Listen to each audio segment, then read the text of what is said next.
सातवां प्रश्न, समांतर श्रेणी 8, 15, 22 का अंतिम पद 218 है। पदों की संख्या ज्ञात कीजिए। ठीक है, तो हल करते हैं।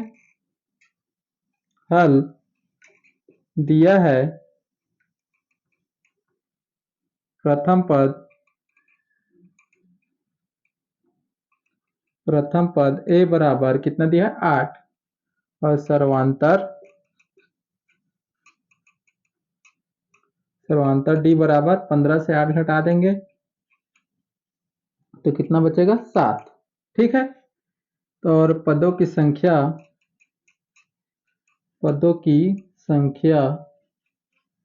n बराबर, तो पदों की संख्या ज्ञात कीजिए बोला है, तो पदों की संख्या क्या है क्वेश्चन मार्क, और इसमें देखो अंतिम पद दिया है। ठीक है, अंतिम पद, तो अंतिम पद को an से भी दर्शाते हैं और l से भी दर्शाते हैं। ठीक है, तो an रख लेते हैं, तो अंतिम पद क्या है हमारे पास 218, इतना हो गया।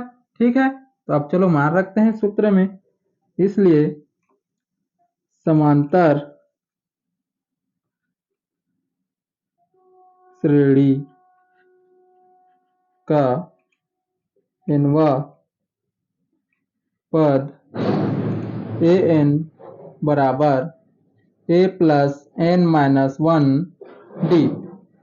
ठीक है, इसलिए समांतर श्रेणी का nवां पद an बराबर a plus n minus 1 d सूत्र है। अब सूत्र में मान रखते हैं, चलो an अंतिम पद है हमारा, तो 218, तो a का मान कितना है देखो 8 प्लस n का मान नहीं पता है हमें, इसी को निकालना है, और d का मान कितना है 7।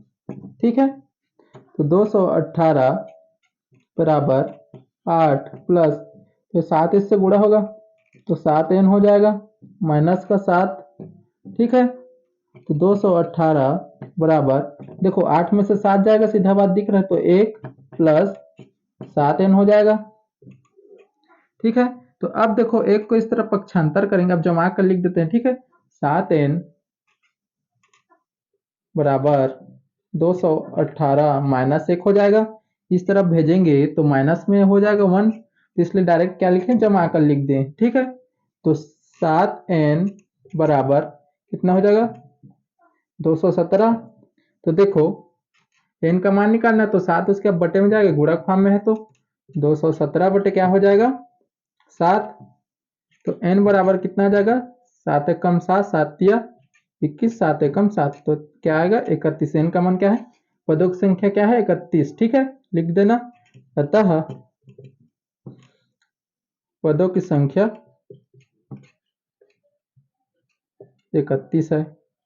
पदों की संख्या क्या है 31 है। ठीक है, यही क्या हमारा आंसर। ठीक है, आठवां क्वेश्चन, 27, 24, 21 डॉट डॉट डॉट का कौन सा पद शून्य है। ठीक है, हल दिया है प्रथम पद क्या होगा 27, सर्वांतर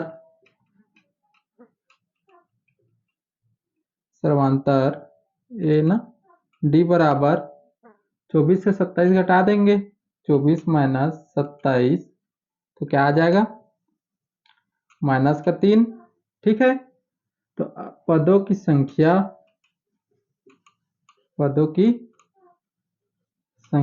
n बराबर, तो देखो कौन सा पद शून्य है पूछा है, तो पदों की संख्या ज्ञात करते हैं, तो कौन सा पद लिखते हैं, तो कौन सा पद शून्य है पूछा, तो हम क्या पूछ रहे हैं, पदों की संख्या पूछ रहे हैं, तो पदों की संख्या हमें पता नहीं है, तो यही क्या निकालना है, यही निकालना है। और कौन सा पद शून्य है बोला है, तो कौन सा पद शून्य है बोला है, तो क्या है, तो an का मान भी दिया है, तो an का मान क्या रखना है 0 रखना है। ठीक है, इतना समझ गए, चलो मान रखते हैं। अब nवां पद an बराबर a plus n minus 1 d। ठीक है, तो an का मान क्या रखना है 0 रखना है, a का मान कितना है 27 प्लस n का मान पता नहीं है हमें, और d का मान माइनस का 3, 0 बराबर 27 प्लस, अब इससे गुणा होगा तो क्या हो जाएगा माइनस का 3n माइनस माइनस प्लस 3। ठीक है,